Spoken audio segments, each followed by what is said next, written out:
Right, we've discussed curtain picks, and now let's look at this kind of pick. This is a pick for the Chubb 114 and 114E.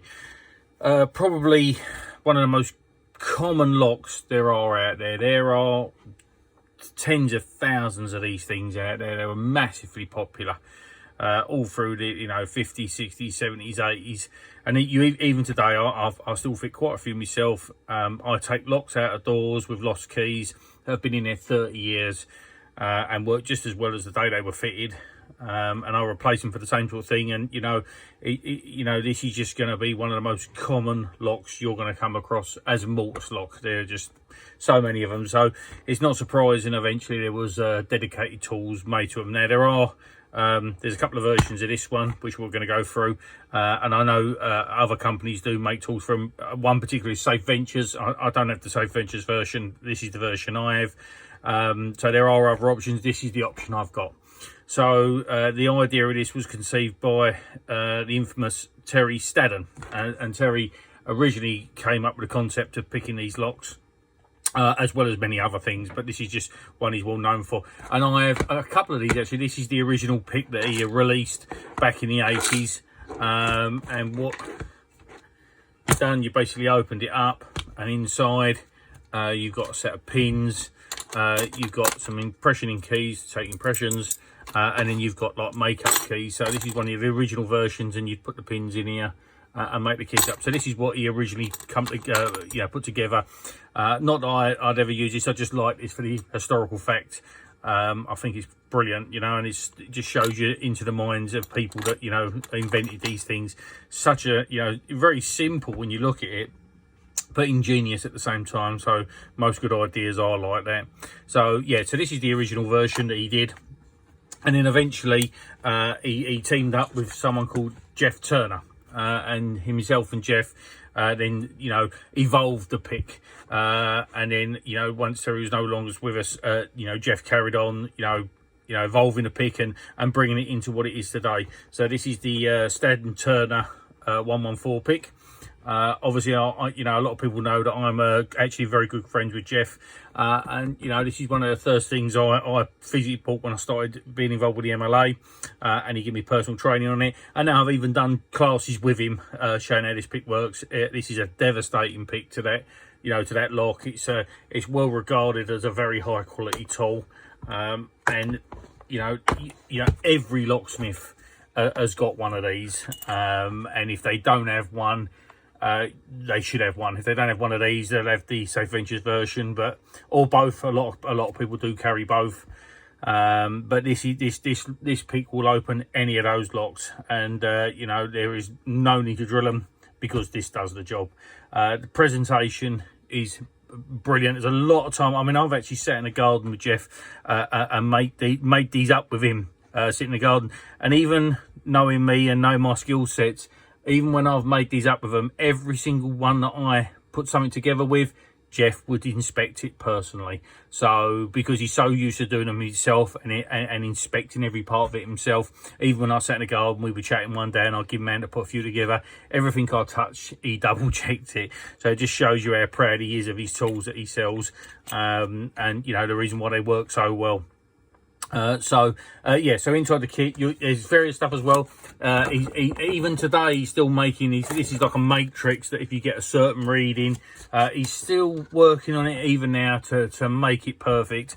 Although I think it's already perfect.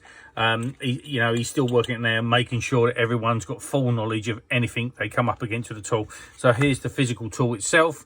So it's what they call a pin and cam system. So basically, you'll move this in and out to line up the cam inside with the pins. If I put the pins inside, if we move it to 0 and put a few pins, let's put a few pins in it.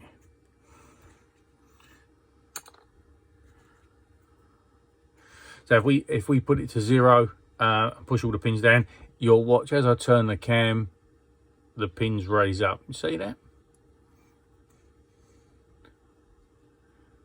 So yeah, really clever. And then you can individually move the pins as well. So if you put the you put it underneath the number, it will move the pins individually, and that's how you pick and pin.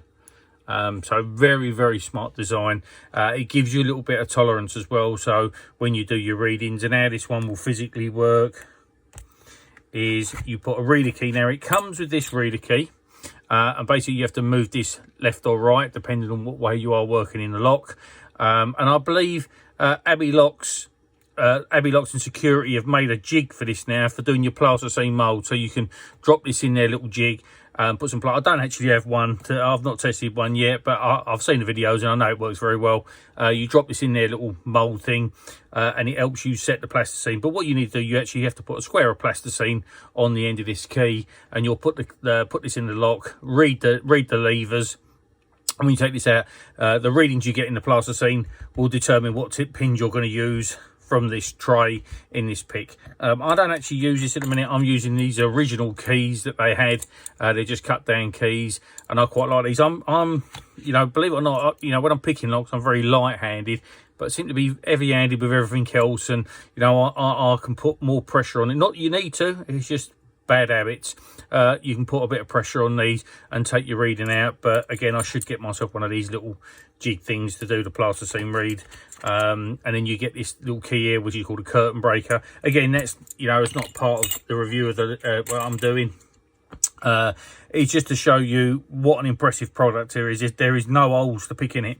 It's well presented. I know a huge amount of time has gone into this layout, and everything you see here. You've got your plasticine, you've got your grease. They're not the original tweezers. You get like a plastic set of tweezers, which I just put, I found a normal metal pair to put in there. I found was a little bit better for gripping. So you get your plasticine, you get your grease, you got your pins at different heights, A, B and C, and you got your reader key, which is reversible. Or if you're really nice to Jeff, if you've still got some of these, you can probably get these off them as well. Yeah, you don't need them, you can use that, but I quite like them. And yeah, so it's all there. It's all pretty good, and it's just a superbly made tool. It's beautiful, looks really nice, and that's part of what he does. The look and feel is very important to Jeff, as well as the physical use of the product. And the product's flawless.